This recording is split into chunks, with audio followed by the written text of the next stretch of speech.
혀가 없었습니다. 눈도 없었고 입술 일부도 사라져 있었습니다. 갈비뼈 12개가 부러져 있었지만 외상은 전혀 없었어요. 옷에서는 방사능이 검출되었고요. 이건 영화가 아닙니다. 1959년 러시아에서 실제로 일어난 일이에요. 9명의 대학생이 산에 올랐다가 전원 사망한 채 발견됐습니다. 그런데 더 이상한 건 텐트가 안쪽에서 칼로 찢겨 있었다는 겁니다. 영하 30도인데 신발도 안 신고 맨발로 뛰쳐나갔어요. 1.5km를 걸어 내려갔죠. 대체 무엇으로부터 도망친 걸까요? 소련 정부의 공식 결론은 딱 한 줄이었습니다. 알 수 없는 강력한 힘에 의한 사망. 그게 전부였어요. 그리고 사건 파일은 극비로 분류되었고 30년간 봉인됩니다. 65년이 지났지만 아직도 아무도 그날 밤 무슨 일이 있었는지 모릅니다. 오늘 영상 끝까지 보시면 여러분도 소름이 돋을 겁니다. 자, 이제 시작해볼까요? 이야기는 1959년 1월 23일 러시아 스베르들롭스크에서 시작됩니다. 우랄 공과대학교의 학생과 졸업생 10명이 기차역에 모였습니다. 그들의 목적지는 우랄 산맥 북부 오톨텐산. 당시 소련에서 가장 까다로운 등반 코스 중 하나였죠. 이들을 이끈 사람은 23세의 이고르 다이아토프였습니다. 다이아토프는 우랄 공대 5학년생으로 이미 수십 차례의 등산 원정을 이끈 경험 많은 리더였어요. 체육 분야에서 우수한 성적을 가진 냉철하고 책임감 강한 청년이었죠. 그와 함께한 9명도 만만치 않았습니다. 지나이다 콜모고로바 22세, 라디오 공학과 학생이자 열정적인 등산가, 루슬렘 슬로보딘 23세, 공학도이자 시인, 류드밀라 두비니나 20세, 경제학과 학생으로 이번이 네 번째 겨울 등반, 알렉산더 콜레바토프 24세, 거르기 크리보니첸코와 유리 도로셴코 둘 다 24세의 엔지니어, 니콜라이 티보 브리뇰 23세, 유리 유딘 21세, 그리고 가장 경험이 많았던 37세의 알렉산더 졸로타료프, 제2차 세계대전 참전 용사이자 등반 전문가였습니다. 이들 모두 겨울 산행의 위험성을 잘 알고 있었고 철저히 준비된 사람들이었습니다. 1월 25일 그들은 기차와 트럭을 갈아타며 북쪽으로 향했습니다. 1월 27일 마지막 마을인 비주아이에 도착했을 때 그들은 현지인들로부터 경고를 들었습니다. 그 산에는 가지 마시오. 만시족의 말로 죽은 자의 산이라는 뜻이오. 하지만 이들은 미신을 믿지 않았습니다.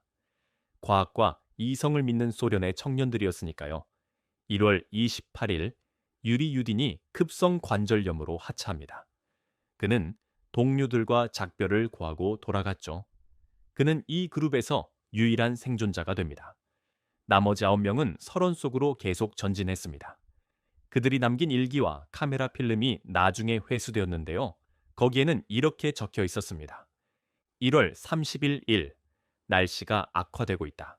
하지만 우리는 괜찮다. 모두 사기가 충천해 있다.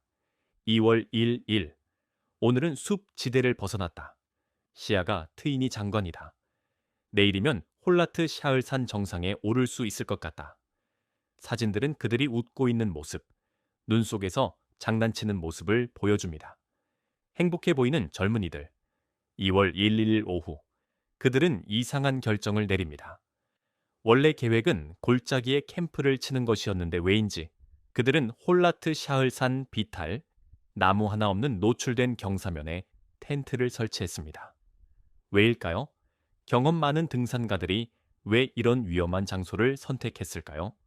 어쩌면 그들은 이미 무언가를 보았던 걸까요? 그날 밤, 2월 1일 밤, 무언가가 일어났습니다. 다이아토프와 그의 친구들은 학교로 돌아오기로 예정된 날짜인 2월 12일 이후 다시는 살아있는 모습이 목격되지 않았습니다. 2월 12일, 다이아토프 그룹이 돌아오기로 한 날입니다. 하지만 그들은 나타나지 않았습니다. 처음에는 크게 걱정하지 않았어요. 등산에서는 일정이 며칠 늦어지는 게 흔한 일이니까요. 하지만 2월 20일이 되어도 소식이 없자 가족들이 수색을 요청합니다. 우랄 공대 학생들과 교수들이 자원 수색대를 꾸렸고 군과 경찰도 합류했습니다. 헬리콥터와 비행기까지 동원된 대규모 수색이 시작되었죠. 그리고 2월 26일 헬리콥터 조종사가 무언가를 발견합니다.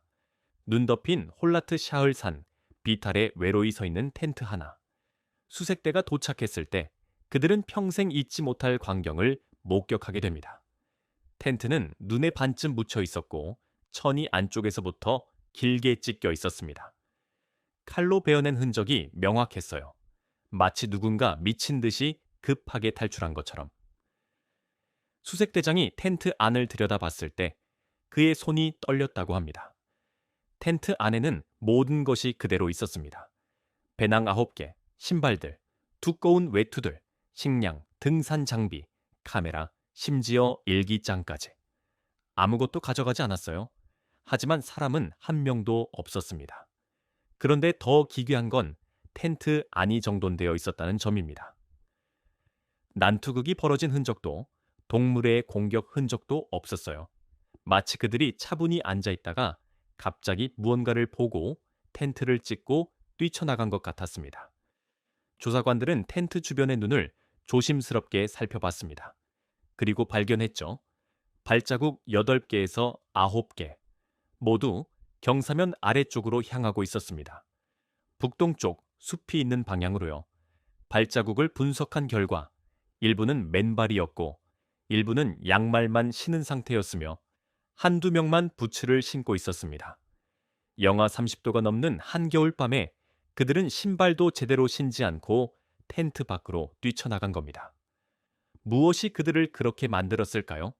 무엇이 경험 많은 등산가 9명을 그토록 공포에 떨게 했을까요? 수색대는 발자국을 따라 내려갔습니다. 50m, 100m, 500m, 발자국은 1.5km나 계속되었습니다. 그리고 삼나무숲 가장자리에서 2월 27일 아침, 삼나무 한 그루 아래 불을 피운 흔적 옆에서 두 구의 시신이 발견됩니다. 유리 크리보니첸코와 유리 도로셴코. 둘 다 속옷만 입고 있었고 맨발이었습니다. 얼어 죽은 것으로 보였죠. 하지만 이상한 점들이 있었습니다. 첫째, 그들이 있던 삼나무 나무, 높이 5m까지 가지가 부러져 있었습니다. 마치 누군가 나무에 올라가서 무언가를 보려고 한 것처럼요. 무엇을 보려고 했을까요? 텐트 방향을? 아니면 하늘을? 둘째, 불을 피운 흔적. 그들은 죽기 직전까지 살아남으려 노력했습니다. 하지만 왜 텐트로 돌아가지 않았을까요? 거기엔 따뜻한 옷과 장비가 다 있었는데 마치 텐트로 돌아갈 수 없는 무언가가 있었던 것처럼. 같은 날 삼나무에서 텐트 방향으로 300m 지점에서 이고르 다야토프의 시신이 발견됩니다. 얼굴을 아래로 하고 텐트를 향해 기어가다 쓰러진 자세였죠.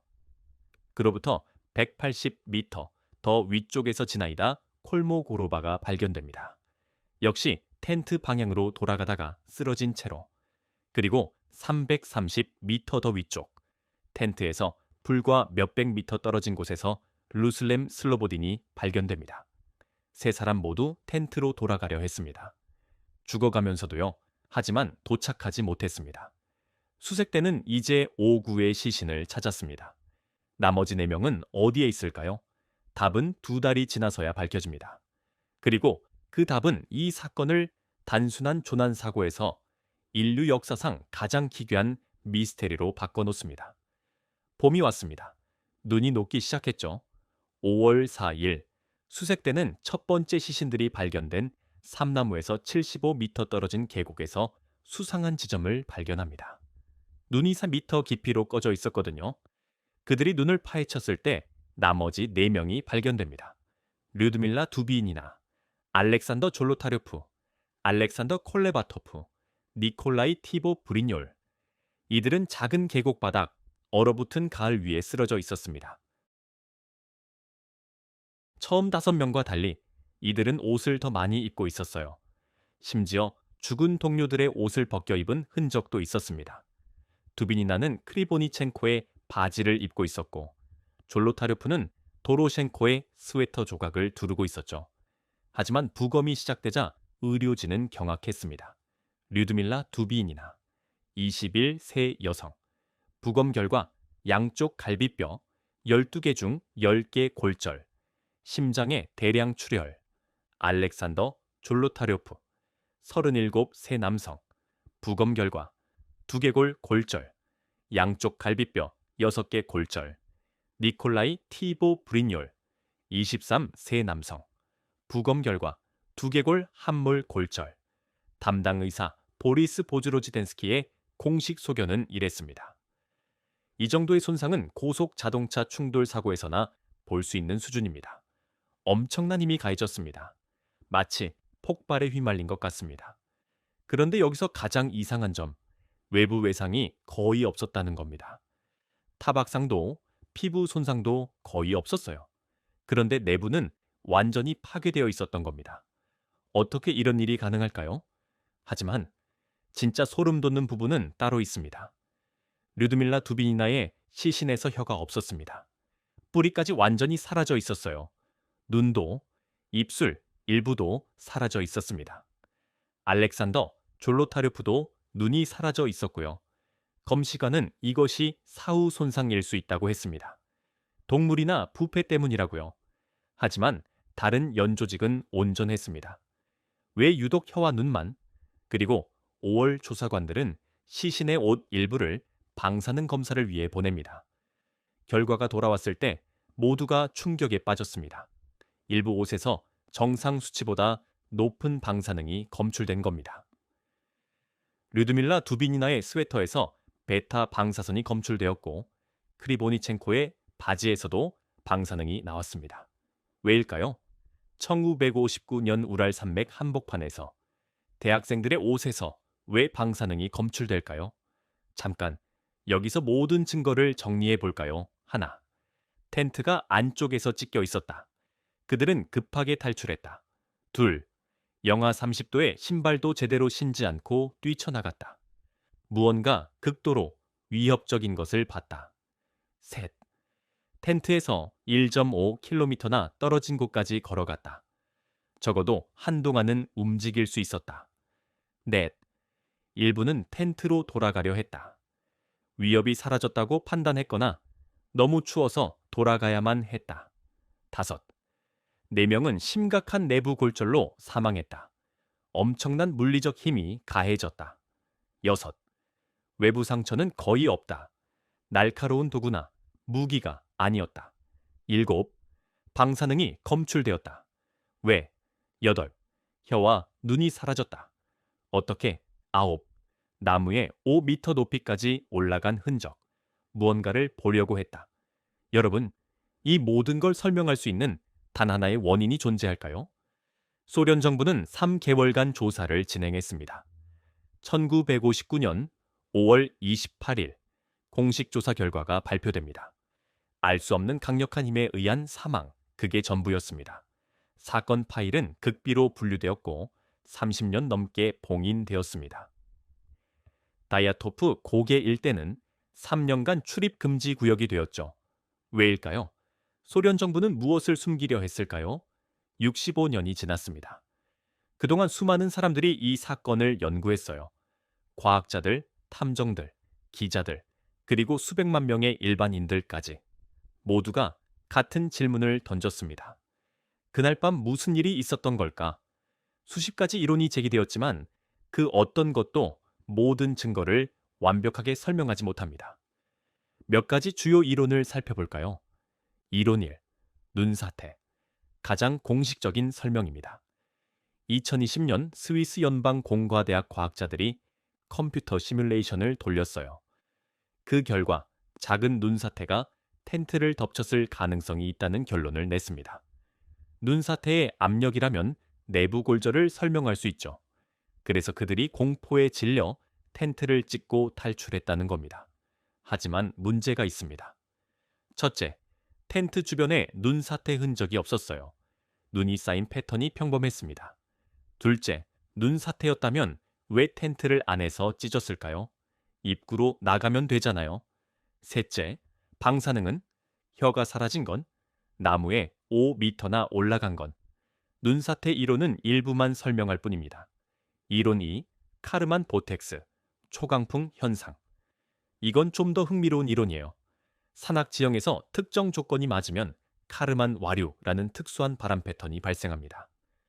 이 바람은 초음파를 발생시킬 수 있어요.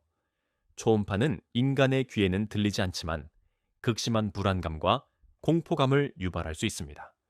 그래서 그들이 패닉 상태에 빠져 텐트를 찢고 도망쳤다는 거죠. 또한 강풍은 텐트를 흔들어서 눈사태가 오는 것처럼 느끼게 만들 수 있고요. 하지만 이것도 완벽하지 않습니다. 내부 골절은, 방사능은, 그리고 이들은 경험 많은 등산가들이에요. 강풍의 패닉에 빠질 사람들이 아니죠. 이론 3. 군사 실험. 많은 사람들이 가장 의심하는 이론입니다. 1959년 소련은 우랄 지역에서 비밀 미사일 실험을 하고 있었어요. 실제로 그 지역은 군사 시설들이 많았습니다. 흥미로운 증거가 있어요. 수색대원 중 한 명은 훗날 인터뷰에서 이렇게 말했습니다. 그날 밤 하늘에서 오렌지색 구체들을 봤어요. 여러 개가 떠다니고 있었죠. 다른 목격자들도 2월 초 그 지역에서 이상한 빛을 봤다고 증언했습니다. 방사능 검출도 이 이론을 뒷받침하죠. 미사일이나 방사성 물질 실험이었다면요. 내부 골절도 설명 가능해요. 충격파나 폭발의 압력파라면요. 하지만 러시아 정부는 지금까지 이를 부인하고 있습니다. 그리고 만약 군사 실험이었다면 왜 시신을 회수하지 않았을까요? 이론사, 원주민의 공격. 현지 만시족이 성스러운 땅을 침범한 등산객들을 공격했다는 이론이에요. 죽은 자의 산이라는 경고도 있었고요. 하지만 증거가 약합니다. 다른 발자국이 없었거든요. 그리고 만시족은 평화로운 사람들이에요. 갑자기 9명을 살해할 이유가 없죠. 게다가 귀중품이 그대로 남아 있었어요. 약탈도 아니었던 겁니다. 이론 5. 탈옥수나 정신 이상자. 누군가 그들을 공격했고 공포에 질려 도망쳤다는 이론. 내부 골절과 폭력성은 설명되지만 역시 다른 발자국이 없었습니다. 최근에는 더 과학적인 이론들도 나왔어요. 저천증으로 인한 역설적 탈의 현상, 극심한 저천증 환자들이 옷을 벗는 현상, 눈 구멍 붕괴, 눈 아래 공간이 무너지면서 충격을 받았다는 이론, 메탄가스 폭발, 땅속 메탄가스가 분출하면서 불길과 폭발을 일으켰다는 이론. 하지만 이것들도 모든 의문을 풀지는 못합니다. 어쩌면 여러 가지가 복합적으로 작용했을지도 모릅니다. 강풍으로 패닉, 탈출, 저천증, 일부는 눈 구멍에 빠짐, 치명적 골절. 하지만 그래도 남는 의문들이 있어요. 방사능은? 사라진 혀는? 5m 높이의 나무에 올라간 이유는? 진실은 아무도 모릅니다. 2019년 사건 60주년을 맞아 러시아 정부는 사건을 재조사했습니다. 검찰청이 나섰고 현대과학기술을 동원했죠. 2020년 7월 공식 결론이 발표됩니다. 눈사태에 의한 사고사 하지만 많은 전문가들이 고개를 저었습니다. 유가족들도 받아들이지 않았어요. 왜냐하면 여전히 너무 많은 의문이 남아 있었으니까요. 이고르 다야토프 23세, 스키를 사랑했던 공대생, 지나이다 콜모고르바 22세, 언제나 밝게 웃던 여학생, 류드밀라 두비인이나 21세, 산을 사랑했던 경제학도, 유리 도로셴코 21세, 열정적인 엔지니어, 유리 크리보니첸코 24세, 체육교사가 되려던 청년, 루슬렘 슬로보딘 23세, 시를 쓰던 공학도, 알렉산더 콜레바토프 24세, 미래가 밝았던 젊은이, 니콜라이 티보 브리뇰 23세, 모험을 꿈꾸던 청년, 알렉산더 졸로타료프 38세, 전쟁을 살아남고 산을 사랑했던 베테랑, 9명의 젊은이들. 그들에게는 꿈이 있었습니다.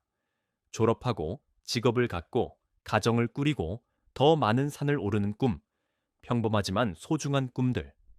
그들은 모험을 사랑했고 자연을 사랑했고 서로를 사랑했습니다. 그날 밤 그들이 마주한 것은 무엇이었을까요? 왜 그들은 텐트를 안에서 찢었을까요? 무엇이 그토록 두려웠을까요? 왜 1.5km나 걸어 내려갔을까요? 무엇이 그들에게 치명적인 내부 손상을 입혔을까요? 혀는 왜? 어떻게 사라졌을까요? 방사능은 어디서 온 걸까요? 나무에 올라가서 무엇을 보려고 했을까요? 우리는 상상해 볼 수밖에 없습니다. 어두운 밤 홀라트 샤을 산 비탈.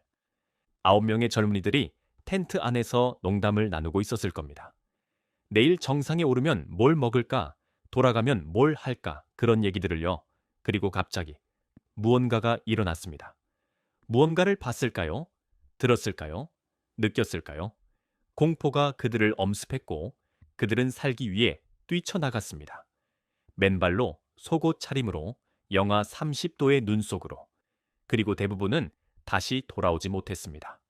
어쩌면 우리는 영원히 진실을 알 수 없을지도 모릅니다. 증거는 눈 속에 묻혔고 증인들은 모두 떠났으며 시간은 65년이나 흘렀습니다. 하지만 그것이 꼭 나쁜 것만은 아닐지도 몰라요. 왜냐하면 미스테리는 우리에게 무언가를 상기시켜 주니까요. 세상에는 아직 설명할 수 없는 것들이 있다는 것. 자연은 여전히 우리보다 강하다는 것. 그리고 인간의 생명이 얼마나 연약하고 소중한지. 다이아토프 고개는 오늘도 우랄 산맥 어딘가에서 그날 밤의 비밀을 간직한 채 조용히 서 있습니다. 바람이 불고 눈이 내리고 세월이 흘러도 그 산은 침묵합니다. 하지만 우리는 기억합니다. 9명의 젊은이들을, 그들의 용기를, 모험심을, 우정을, 그리고 그날 밤 그들이 겪었을 두려움을. 안녕히 이고르, 안녕히 지나이다, 안녕히 류드밀라. 여러분의 이야기는 영원히 살아있을 것입니다. 여러분은 어떻게 생각하시나요? 눈사태였을까요? 군사 실험이었을까요? 아니면 우리가 아직 모르는 무언가였을까요? 댓글로 여러분의 생각을 들려주세요. 그리고 이 영상이 도움이 되었다면 좋아요와 구독 부탁드립니다. 다음에는 또 어떤 미스테리를 다뤄볼까요? 여러분의 의견을 기다리겠습니다. 시청해 주셔서 감사합니다.